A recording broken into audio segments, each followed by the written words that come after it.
Hey everybody, this is TJR. This is Superfan. And that's the mariachis. Yes, and the mariachis are here with us. I don't know if you can hear it or not, but our neighbors are having a little party, and there is some mariachi music playing, live mariachi music, so we appreciate that it's live and not pre-recorded. They're giving musicians some work even during the pandemic. Although, I hope they're being safe. I hope they're being safe. Yes, there are some health concerns in regards to that. But we are here today to talk about the rather serious New York Times presents documentary Framing Britney Spears, which is a documentary series on Hulu. And this recent episode is partly about the career of Britney Spears, but more importantly, to do with the conservatorship that her father has over her. And this was something that neither of us were aware of. No, not at all. Not a fan of Britney Spears. I don't think you are either. No, I'm not a fan either. Which is not to say we hate her or anything or we dislike her. We are just not into the music that she produces. We're just not interested. Yeah, it's kind of an indifference. Yeah, we're just indifferent. She's just someone who is famous that we know about and who releases records. And occasionally we might hear some of her recordings while we're at a mall or shopping somewhere. Yeah. And we might see her on television from time to time. She might show up on TV on something we're watching. But otherwise, yeah, we are pretty much indifferent about her music. We both, of course, would become vaguely aware or mildly aware of the drama surrounding her life because you couldn't escape it. You'd stand in line shopping to get checked out, and of course you'd see magazines at the checkout of a grocery store with headlines about her custody battles, her shaved head, which they talk about. It was fascinating to find out about some of the story behind these dramas and about this conservatorship that she is currently, what's the word we should use for it? Well, she is under, her finances are completely controlled by her father. Yeah. And I guess all her activities as well.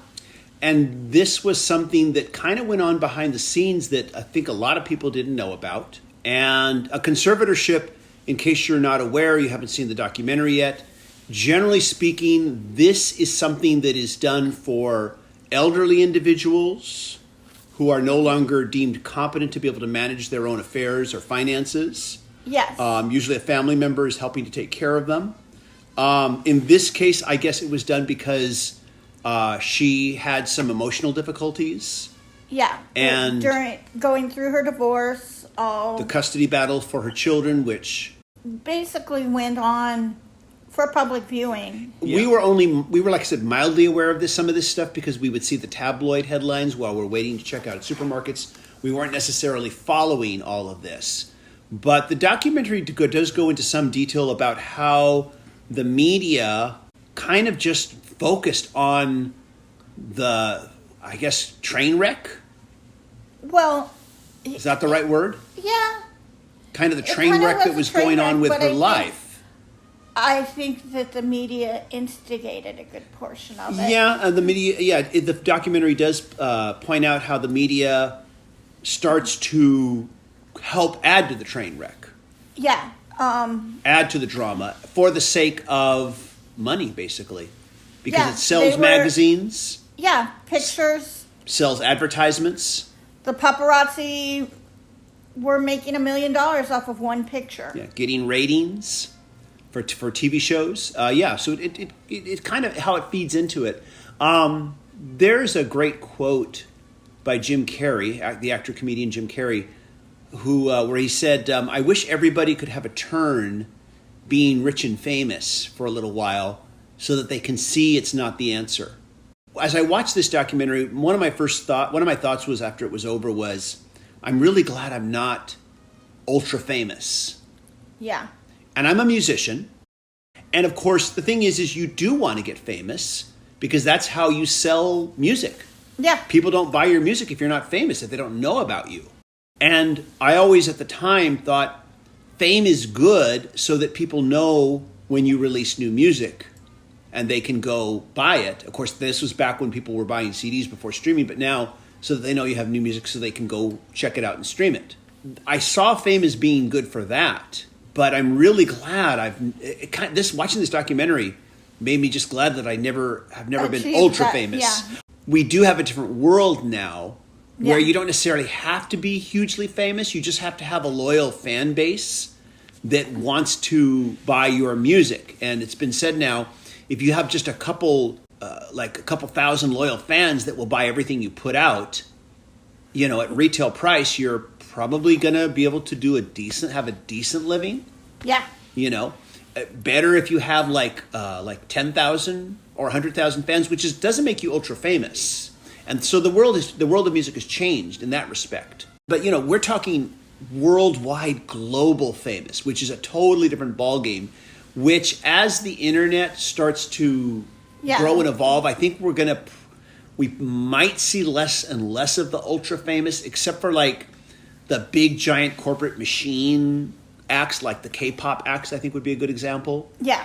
At this time, she couldn't walk down the street anywhere in the world and not be recognized. Yeah, and not be mobbed by paparazzi. Yeah. And I think the most powerful moment in this documentary for me was the moment where they talked about the shaving of the head, which I remember happening. I remember seeing that in the tabloids, while waiting at the grocery checkout stand. Which, just the fact that something like her going into a salon and saying, I want to shave my head, they were able to catch that on film. And of course, it's disturbing. Yeah, well, in the documentary, they mentioned that the nobody who worked there would do it. Yeah. So she just did it herself. She just shaved her head right there. And I remember thinking at the time, there's something really going wrong here when she did that. That she's rebelling in some way. I thought to myself, she's rebelling at this point now. There's something going on inside of her that's very angry right now, that's making her do this. And of course, the documentary says at the time, and I didn't realize it at the time, but the documentary makes it clear that at the time, she was just basically saying, I'm tired of being what you want me to be. And there was a lot going on. She had just had a baby. Her mother suspected that she had postpartum depression. Yeah, She was also going through a divorce and a custody battle. Mm-hmm.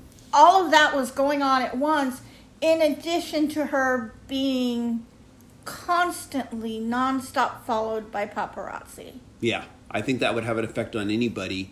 But whether you are a fan of Britney Spears or not, I think this is an important documentary for anybody to watch, especially for fans, I think. To understand fame. The price of fame. Yeah. And I especially, I think I was going to almost say for young girls who may idolize that. And there is nothing wrong with fame if you can handle it. I think to myself, around the time that Britney Spears was becoming famous, so were all the boy bands, which once again, not interested. And there were other pop female stars coming up too, like Christina Aguilera. Yeah. And I think at the time, the only one that really caught my attention was Christina Aguilera, just because she was such a powerhouse vocalist. She had just such tremendous vocal talent, and that was kind of hard not to notice. At any rate, though, but this is not about Christina Aguilera. This is about Britney Spears. But I think I would recommend this documentary to anybody that wants to understand fame, and sometimes what some of the cost is. And especially, you pursue it. I think especially if you have kids that seem to idolize fame. Well, I think there's a culture. Yeah, there's definitely been a culture that has idolized fame.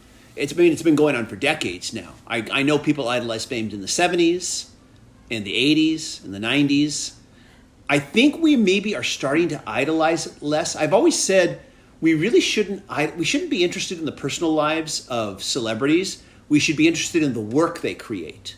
And of course, I'm talking about creative work like actors, filmmakers, musicians, singer-songwriters, artists. We should be interested in the work they create, not their personal lives. Yeah. Although sometimes the personal life informs the work, but only as it informs the work, I think is all we should really be interested in. But yeah, we've been a very fame-obsessed culture. And the documentary does get into this. We love to build up new stars and celebrities, but we also love to tear them down.